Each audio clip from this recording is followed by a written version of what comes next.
Listening test. This test has 3 parts. In each part, you'll hear a number of different extracts. At the start of each extract, you'll hear this sound. You'll have time to read the questions before you hear each extract, and you'll hear each extract once only. Complete your answers as you listen.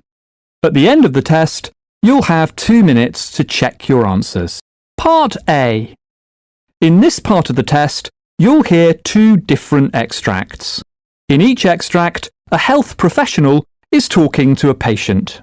For questions 1 to 24, complete the notes with information you hear. Now look at the notes for Extract 1. Extract 1, questions 1 to 12. For questions 1 to 12, complete the notes with a word or short phrase. You now have 30 seconds to look at the notes.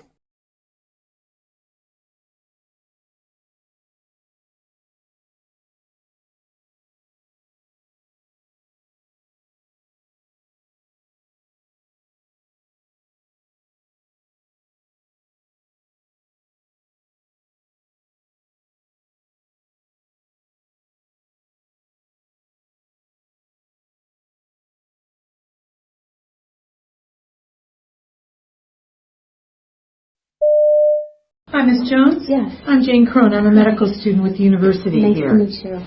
I've been sent in by Dr. Smith as part of our training as a medical student to do an interview with you. Okay. And then I'll take that information back to Dr. Smith, and then she will come back in and see you then after that. Okay. All right. How may I address you? Mrs. Jones is fine. All right. Thank you.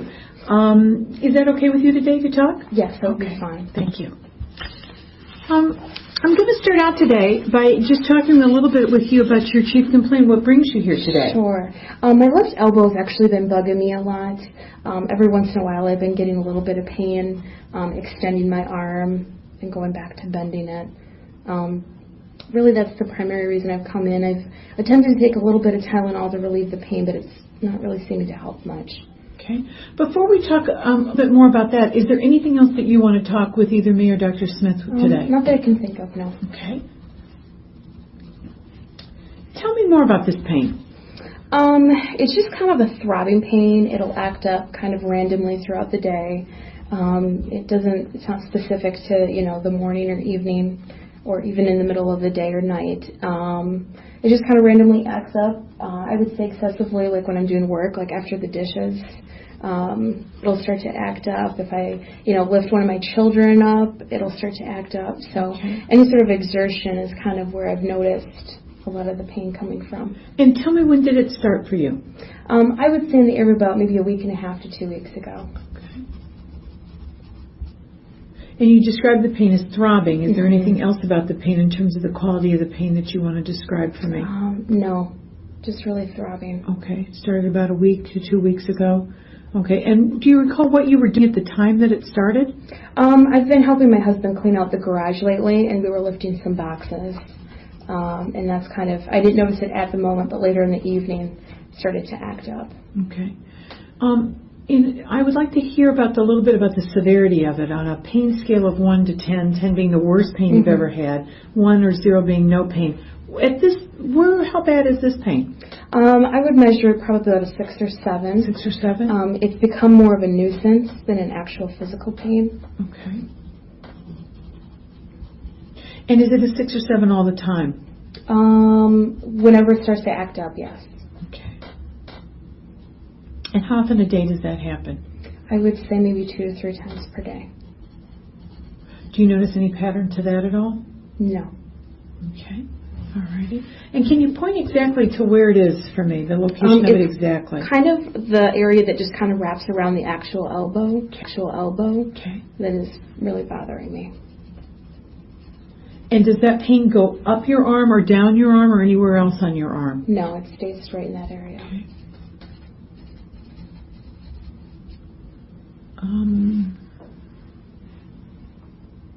Is there anything else that goes on at the same time? Any other symptoms that happen? Anything else other than when the pain is happening there? Anything else going on for you? Not that I've noticed, no. Okay. All righty. Is there anything that makes it feel better? Nothing that completely gets rid of it. Tylenol will relieve it for a temporary period of time, but it hasn't gotten rid of it. Okay. And how much Tylenol do you take? Whatever it says on the bottle, usually 1 to 2 tablets. And is that regular strength or extra strength? Regular strength. Okay. And you just take it across the counter, the normal directions Correct. on the bottle? Okay. Does anything make it worse? Like I mentioned, any sort of exertion, picking up a child, doing the dishes, pretty much daily kind of living activity. So using it? Yes. Okay. All right. Have you seen anybody else for this complaint? No. What else have you tried other than the Tylenol and anything else other than the Tylenol? I've attempted to use a heating pad on it, and I've also attempted ice. Neither were successful. Okay. It sounds you've talked a little bit about how it's impacted, you to be able to work in the garage or do the dishes or lift your child. Is there other impact on your life? Like I mentioned, it's more of a nuisance. There will be times in the middle of the night that it'll start to act up. If I get up to go to the bathroom, I'll notice pain in my elbow. Does it wake you at night? It doesn't, but if I wake up in the middle of the night, it will trouble me in falling back asleep. Okay. What do you think it is? I'm not quite sure. My best guess is maybe some sort of pulled muscle or something. Okay. But honestly, I don't know.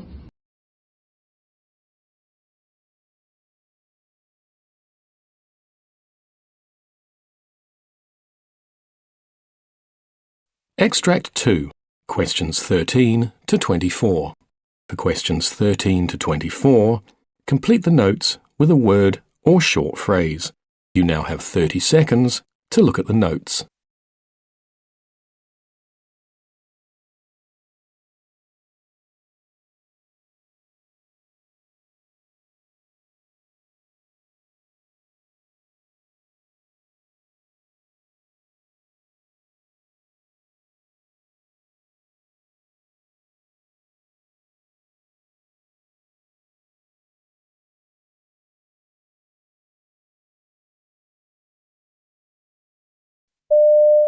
So, just in your own words, tell me what's brought you in today. Well, I've been getting some diarrhea, really. Yeah, for the last sort of, 2 or 3 weeks. Okay, so before 2 or 3 weeks, no problems really? So before that, no. I mean, I've just been going normally, which is once every couple of days or something. Yeah, no problems normally. Okay, so just tell me a little bit more about the diarrhea, what it's like and things like that. So like what my poo looks like, sort of thing. Okay, so it's quite it's runnier, sort of looser than normal. I don't think there's any change in like colour or anything. And I probably, but I'm just going a lot more often. Can I just check? Do you have any blood in it at all? Oh, gosh, yes. I'm surprised I haven't said that already. It's worrying me. That I've had for a couple of days. And is it difficult to flush away at all? No, it's not difficult to flush away. Yeah, and do you ever see any food that's not digested properly in it? No, that wouldn't be something. No. So you said diarrhea, but how many times a day does it actually happen? Well, I would say somewhere between. Well, at the moment, probably somewhere like yesterday was probably about 8 times. 8 times, dear. I mean, I don't think it's been like that every day for the last 3 weeks, but up to 8 times a day. 8 times, Do you have to get up at night to go to the toilet? Yeah, oh dear. And I've never had to do that before. And you're losing sleep over it. Oh yeah. And do you have any tummy pain at all? Yes, it's quite sort of crampy, mainly just before I go to the toilet, but it can be other times. But then does that pain go away once you've been to the toilet? Yeah, a little bit. Yeah, I would say so. A little bit. And does anything make the pain worse at all? Just eating. I can really think of. And you pointed to your tummy. Exactly where is it? It is just sort of around the middle, really. Yeah. And how do you describe that pain? It's sort of crampy. Crampy is what you said, isn't it? Yeah.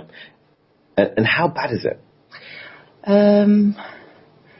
If 10 was excruciating and 1 was very little pain, then where would you put it? It's not. I've had worse. So probably about 4. Yeah. So it's not agonising, but it certainly is there. Yeah. Yeah. Okay, and you've told me about when it comes on and what makes it a little bit better and worse as well, which is good. So I'm just going to ask the rest of the questions just about the whole gut itself. Do you have any difficulty chewing your food at all? Oh, no. No mouth ulcers or anything like that? No. Any difficulty swallowing your food at all? Do you ever get indigestion? No. Not really. Well, sometimes maybe on a weekend. Sometimes. Okay, but not usually. No, not usually. So this was only about 3 weeks ago. 3 weeks ago that you've had the problem. Yeah. Okay. And prior to that, what was your bowel habit like? Don't go that often, really. It's sort of maybe once a day, once every 2 days. Once a day, once every 2 days, but certainly no diarrhea. Oh no. A normal form stool. No, it's quite harder. Anything. But no blood, not black at all. No. Okay, that's great. Thank you very much for that. On to your past medical history. Any operations in the past at all? Yeah, I did when I was sort of in my teens. Probably, I think I was about 15. I had my appendix removed. In your teens, okay, but nothing since then. No big operations since then. No. Okay. You said that you take a little bit of paracetamol for your headaches. Yes. Yeah. Okay. And are you doing any of the medicines at all? Just the pill. Yeah. No, nothing else. Nothing else at all. Okay. And nothing else over the counter? No, just paracetamol for my headache. Recreational drugs at all? No. Okay. And are you allergic to anything? Oh, yes. I'm allergic to amoxicillin. So is that penicillin? Yeah. So allergic to penicillin. Okay. What happens when you have penicillin? Oh, that's what I get. That's when talk about rash. I get a rash. Oh, I see. So that's the rash. Well, no, but yeah. Okay. So rash with penicillin. So who's with you at home? So I live with my partner, Sam. Okay. No particular problems there at all? No. Okay. It's been about 3 years. Is there any family history of note? No, not I'm aware of anyway. No gut conditions in the family? My aunt maybe. My aunt had something to do with her tummy, but I don't know what it was really. Okay. It wasn't cancer. So just moving towards the end, I just wanted to explore your ideas, concerns and expectations really. So what do you think is going on with this problem? Well, I think it could be an infection. An infection, And you told me about one of your concerns about passing it on to people at work, and especially the children, I guess. But any other concerns at all? On to me. My sister, friend's sister, has got bowel cancer. She's only 30. Oh dear. And so it's just the bleeding really more than anything that's worried me. So I wondered about that really. I mean, I'm glad you told me that. We'll try and reassure you, and let's see what turns out in your case. What do you think we need to do today to help you? Well, I wondered if I might need some tests. I mean, I'm really hoping, because I did have a little look on the internet, and I'm really hoping it's not going to be one of the cameras. I think colonoscopy or something like that. I'm hoping I don't have to have that. Sure. Okay, I think I've got everything there. Is there anything else that you want to tell me? Actually, I've just remembered. I forgot to ask you about travel. Have you had any travel in the last few months or weeks even? No, I haven't been away anywhere. Okay, and you can't distinctly say that this is due to a particular food that you've had, and nobody else has had this problem in your family? No. Just wanted to check that. Yeah. Okay, so is there anything else that you want to tell me about this problem? No, I did go travelling about 3 years ago to Africa. All right, 3 years ago. Yeah. Okay.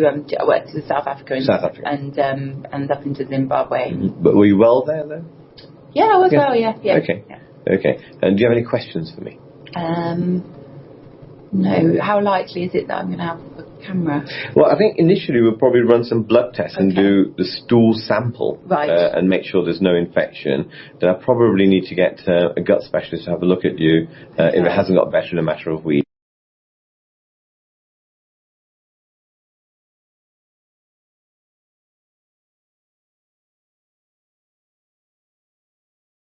Part B. In this part of the test, you'll hear 6 different extracts.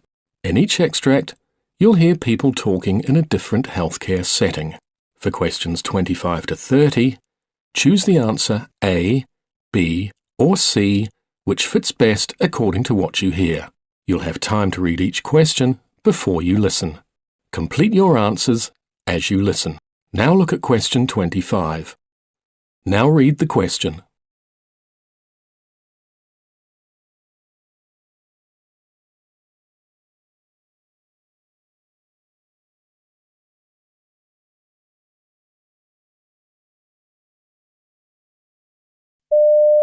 As part of implementing the Releasing Time to Care module of the Productive Ward series, the Shift Handover module was introduced in the Midlands Regional Hospital Tullamore.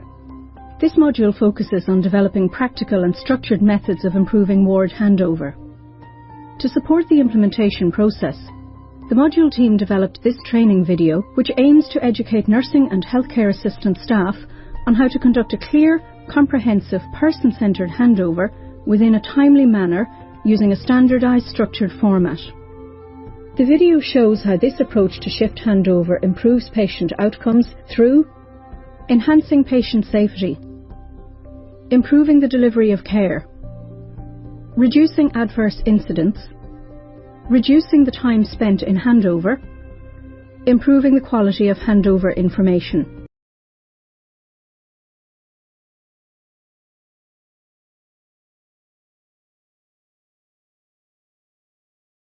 Question 26. Now read the question.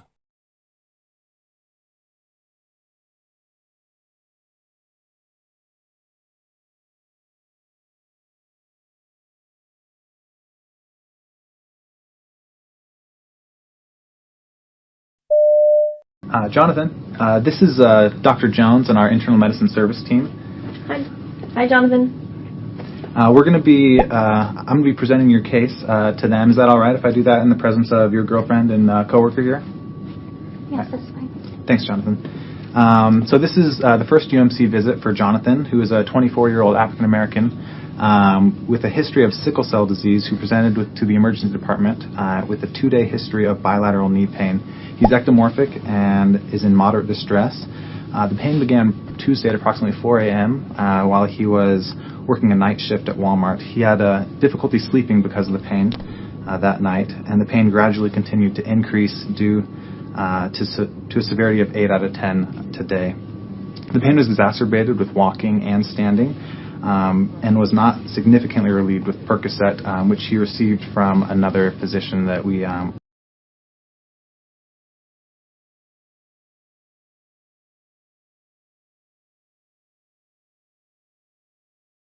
Question 27.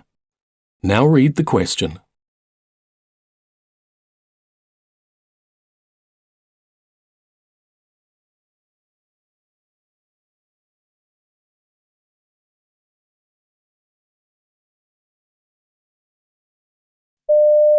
Hey, Narissa, let's hear about this patient that you've been seeing.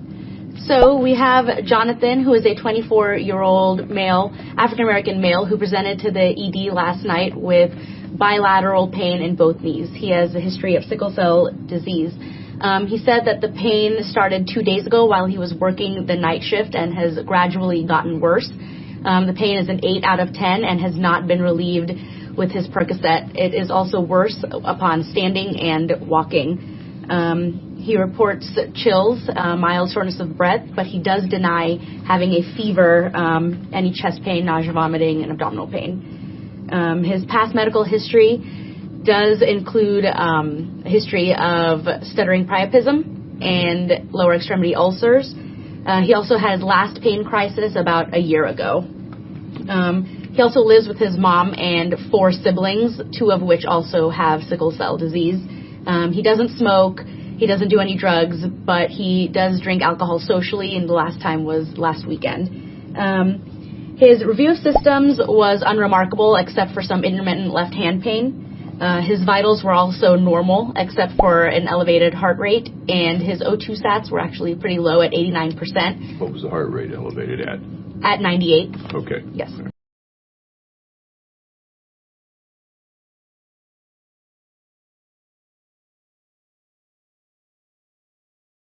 Question 28. Now read the question.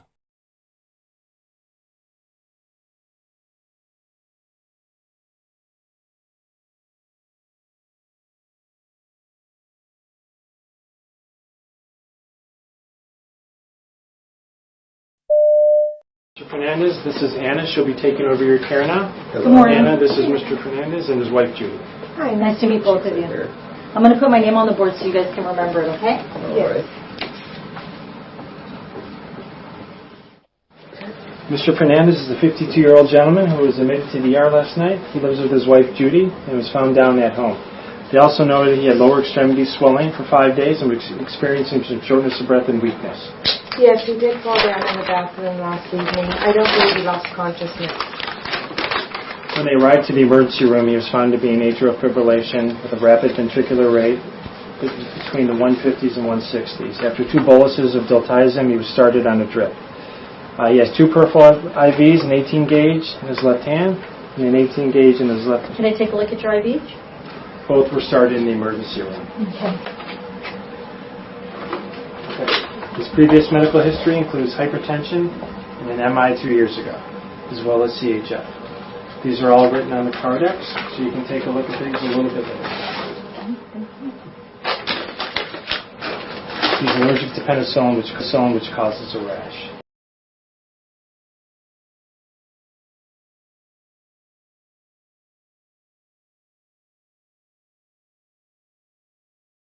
Question 29. Now read the question.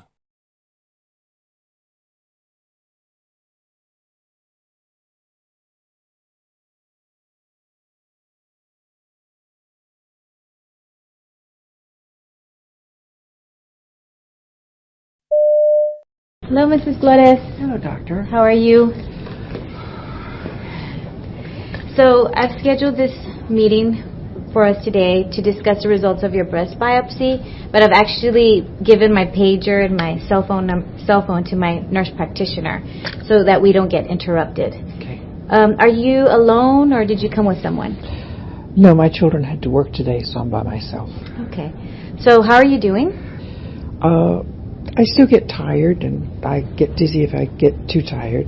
I've got some knee problems, and yesterday I had some nausea. Better today. I think it's probably mostly because of the blood count, the anemia. Okay. So I think I'm okay. How about any anxiety or depression? Well, I'm really worried about the test. I have a lump, so I'm afraid. I don't know about that test they did with the needle. Have these symptoms affected your life in general, your ability to complete your housework? Well, I've cut back my volunteering at the nursing home, but I still babysit my grandchildren. Okay.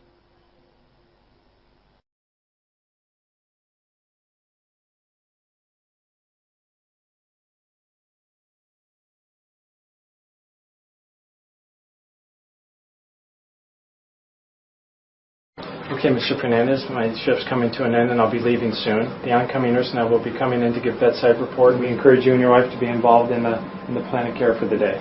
We only have a short amount of time to give a report, so if there's anything you need before I leave, I can take care of it right now.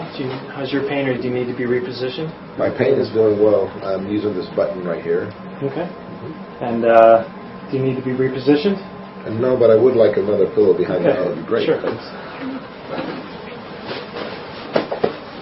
Do you need to use the restroom? No, thanks. I have been assisted already by the other nurse. Okay, the oncoming nurse and I will be back in a few minutes, and we encourage both of you to be involved in the plan of care as much as possible today. Okay, thank you, Pastor. See you then.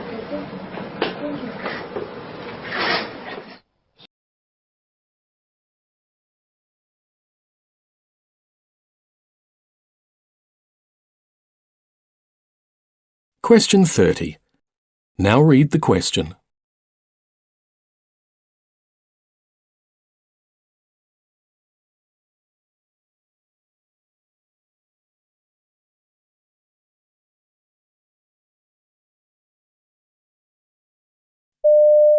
Joe, have a seat. Finally. It sounds like you're feeling a bit frustrated. Dr. Miller, I've been waiting for over 2 hours. Look, when I called this morning, I explained to your receptionist that I needed this refill right away. She said you didn't do refills over the phone. I said, fine. But I explained about my busy day, and could she give me any idea as to whether you were running behind? She said she had no idea. She was completely unhelpful and rude. So it sounds like you didn't get the straight answer you were looking for. No, I didn't. All I wanted was a little information as to when and how long you were going to be, so I could make a decision. Should I stay or should I go? As it is, my son had to catch a cab home from his basketball game because I wasn't there to meet him.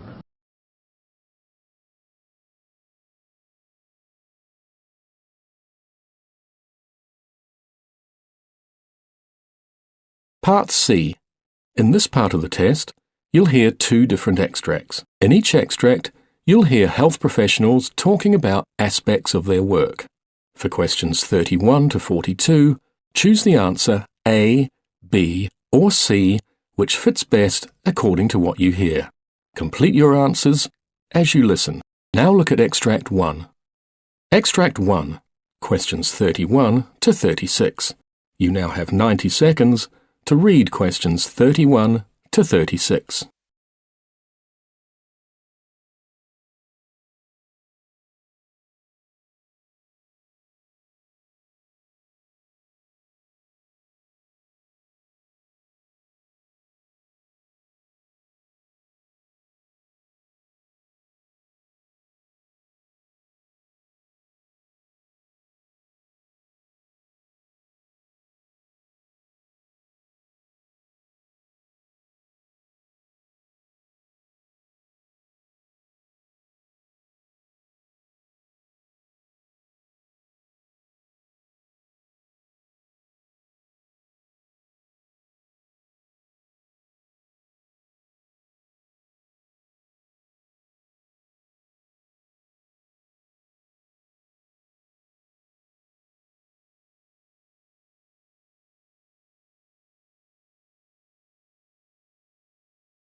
When you think of how you want your life to be in old age, should you live so long, so things like getting the care you need and being treated with dignity and kindness, well, that's a fair way from how aged care is working in this country at the moment. Last night, ABC TV broadcast part 1 of a huge crowdsourced investigation where 4,000 people responded to Four Corners' invitation to share their experiences of aged care. Many of the people who responded work in the industry.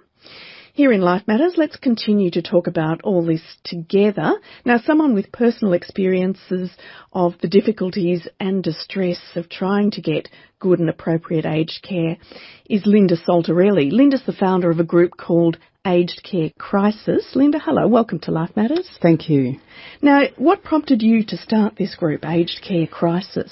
Well, around 15 years ago, my father suffered a stroke and was hospitalised as a result, and we were told that Dad should be moved to a nursing home, and it was then I realised how vulnerable he was, and we just found it impossible to find a nursing home that could cater to his high care needs. And it was then that's when I got involved with, I set up Aged Care Crisis. And look... was it a crisis for your family? We felt it was at the time, and that's why I named the group Aged Care Crisis, and I think we saw how that played out last night. And look, I really, I would like to acknowledge and thank the countless whistleblowers, both aged care staff and family members, as well as all of the hard work that independent, volunteer, community-based groups... Like yours? Yeah, like us, and there's several others that have worked so hard to shine a much needed light on what is happening in aged care. Linda, what are the main complaints that people come to you with saying? The bulk of the complaints that we receive are generally around staffing issues. Australia has woefully inadequate numbers of trained staff by international standards, and because we've been doing this for so long, we have looked overseas, and for example in the USA, each resident gets double the amount of care from trained nurses and 1 hour and a third more nursing care each day. It's just impossible to provide good care with that level of care. I mean, currently the benchmarks our nursing home uses in determining staffing requirements are based on commercial considerations and not research. I mean, these are developed by financial companies that support the providers and lobbies government on their behalf. They are set at levels that make this very poor staffing look legitimate. I mean, one of the most significant factors in providing quality residential aged care is to ensure that there are sufficiently skilled staff on hand to provide that care. I mean, staff frequently tell us they're unable to care for residents properly, given the conditions and time constraints. Yes, well, we saw that in Four Corners last night. I mean, one thing that I guess really struck me, Linda, was one of the personal care assistants, I think, talked about having an average of 6 minutes with each resident each morning to get them up, get them toileted, get them showered, get them dressed and ready for breakfast. Now, I can't even do that myself in 6 minutes, let alone get a frail, elderly person ready for the day in that time. Yes, well, in our view, and when I watched that part of the program, the problems revealed are more symptomatic of a wider structural problem in aged care that really must be addressed. I mean, decisions are being made not only without data about care, but by people who have no knowledge of the significance of this. Owners and senior management seem to be largely drawn from the business, finance and managerial sectors who have no clinical care experience. I mean, the concerns are that bodies that report on staffing benchmarks to government, industry are using this, and that is the level of clinical knowledge and engagement on which they are based. Politicians are advised by them. They're accepted as authorities or subject matter experts. They are selected from industry and appointed by government and not by those in the sector who actually provide the care. Without experience or data and are willing to contrary messages coming up from the coalface, managers and politicians are effectively shielded from the consequences of their actions. We should not really be surprised at what's happened. Well, if you have experiences of this kind with aged care, do get in touch. Do please email us, lifematters@abc.net.au.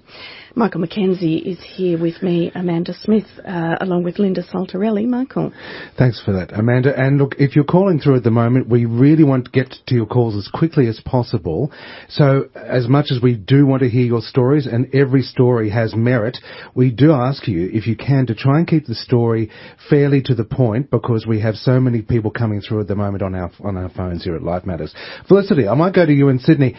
Now, Felicity, your mother had a reasonably good experience in a retirement village. Tell us about that. Well, it was very difficult for me to let go of my mum, but she had dementia, and she wasn't safe at home. And very shortly after she was admitted to a very large Anglican retirement village here in Sydney, she lost her language, so she could no longer communicate directly with me. However, I work, so I would visit her outside visiting hours, and I saw the nursing home when people didn't expect to see visitors there. Right. And it was very enlightening for me, because what I noticed at her particular village was that the staff, mum was there for 8 years, which is way, way above average. They had the same staff. a core nucleus of staff was there that whole time. Which goes to the core that perhaps this is a quality workplace. It is, yes. So, Felicity, you said your mother was in high care for 8 years? She was there for 8 years. Yeah, yes. My mother was similarly with care for 10 years. They're the long stays. It's unusual, isn't it? Very unusual. But you get to see a lot. You do. And I noticed it was also a facility that did not have a policy of medicating patients. So there were 2 occasions when I actually wrote a letter because I noticed people were very distressed and I felt that they needed some medication. And you know what? They were responded to straight away. They weren't my family members, but they were so responsive, really. Wow. Very responsive. Well, hats off to that particular retirement village there. Yeah, it's good to hear a good story. Brilliant place. And let me tell you, the matron, she got very ill. She passed away from melanoma. When she was diagnosed, she said she would like to be nursed there. And so the matron stayed there herself. That's a good sign.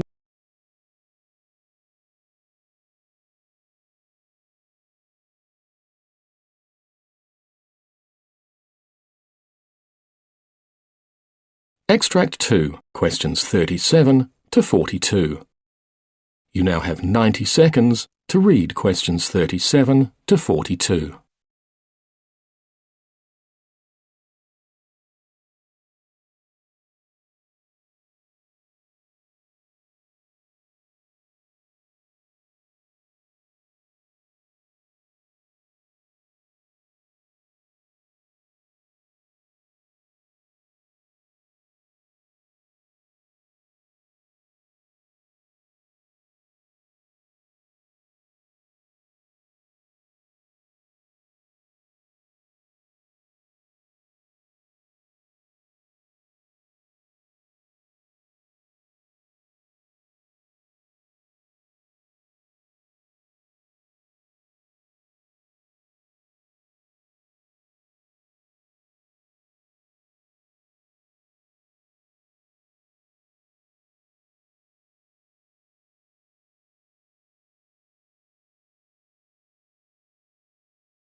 Sometimes you can have something wrong with your health and not know it.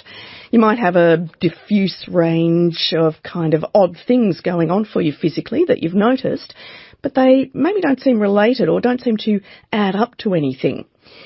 70% of women who have polycystic ovarian syndrome don't know they have it. And it's polycystic ovarian syndrome, or PCOS, that we're going to spend a bit of time talking about now. Dr. Sonia Davison is an endocrinologist from the Jean Hales Foundation. Hello, Sonia. Hello. What is polycystic ovarian syndrome and why is having it, whether you know it or not, a problem? It's a very common hormonal problem in reproductive age women, but can extend after that time.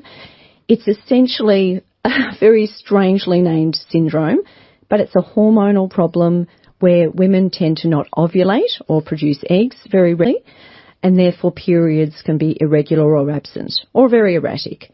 It also is associated usually with excess male-type hormones, which we normally make, but they have consequences such as excess facial or body hair growth, acne or oily skin, and in some women, scalp hair loss.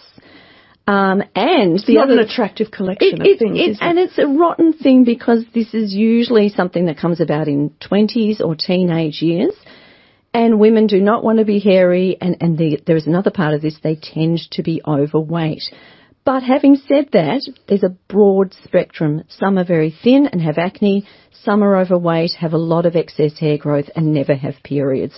And fertility is a big part of this as well for those who want to achieve pregnancy. So what causes it? We don't know. If I knew that, I'd be a very famous lady, I think. Idiopathic. There are genetic links, definitely. Often I'll see the girl sitting with me with her mum, and you can see that mum has it as well. There are racial links as well, so Indigenous women, Asian women as well, African American women. So there are links there, but we just don't know of a particular cause. So do we know how common it is? I mean, if as I mentioned, lots of women have it or are undiagnosed, what do you know about its prevalence? Well, just to make things even more difficult, there are 3 sets of criteria to diagnose this condition, and various people around the world look at different criteria. But effectively, there was a study in Australian women of about 750 women.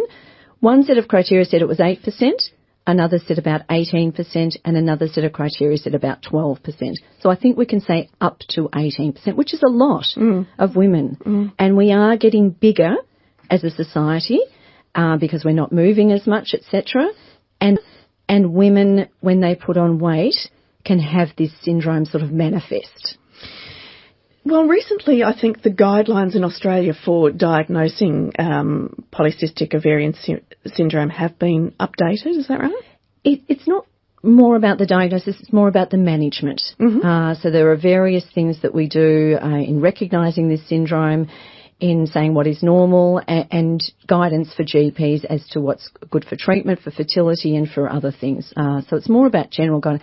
This is not an easily diagnosed syndrome. Well, I was going to say, is it actually, with that sort of set of possibilities, is it easy to miss? Women will know there's something wrong, but they will go to GPs and GPs will still get it wrong. And even the ultrasound finding of polycystic ovaries, up to 1/3 of normal women can have that. So I have women come with the ultrasound, I've got polycystic ovaries. Well, you might do, but you don't have the syndrome. And I've got other women who have the syndrome clearly, but their ovaries are normal. So it's a really poorly... So how do you get a definitive diagnosis? By having 2 out of 3 of those criteria, excuse me, that we mentioned before. So it doesn't matter what set of criteria you use, it's 2 out of 3, or some of the criteria you have to have 2 of the sets of the excess hormones, the male type hormones, the acne or excess hair, and the problems with ovulation are the mainstay of this. The polycystic ovaries on an ultrasound doesn't really matter.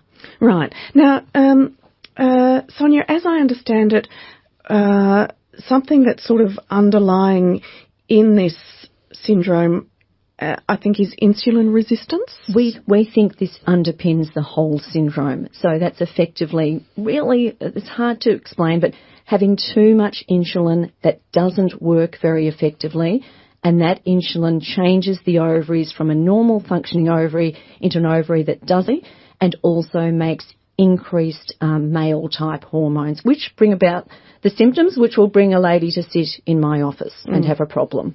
Well, let's hear a voice memo now from someone who's had polycystic ovarian syndrome for a few years now.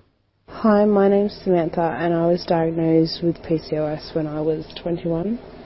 Signs and symptoms that I had when I was growing up was amenorrhea, so irregular menstrual cycles, a lot of abdominal cramping and a lot of fatigue. I was quite tired all the time and I still get a lot of abdominal cramps. I was diagnosed by my gynecologist where I had to have several ultrasounds done and blood tests to check hormone levels. Managing my PCOS these days is quite difficult. A lot of PCOS sufferers are given insulin-based medication to help manage their weight, but unfortunately this actually makes me quite sick, so I'm left to look at my exercise and my diet to see if I can change things that way and try and lose a bit of weight, which is unfortunately quite difficult. Well, many thanks, Samantha, for providing that voice memo to us. Dr. Sonia Davison, that link to insulin resistance, what other health impacts does that mean polycystic ovarian syndrome brings? So usually if they do have weight excess, they are therefore at risk for impaired glucose tolerance, or step towards type 2 diabetes. That doesn't mean they're all going to get it, but they definitely are at risk, especially when there is that excess weight. And as Samantha said, do you know what? Lifestyle is an extremely important part of management of polycystic ovary syndrome, and even a 5 to 10% weight, and if that's 100 kilos, because some of these girls are 100 kilos and struggle with weight, that's about a 5 to 10 kilo weight loss, which you can do with real concerted effort. That will turn the hormones around for some women and reduce their problems, and also reduce their risk of insulin problems and type 2 diabetes and probably heart disease.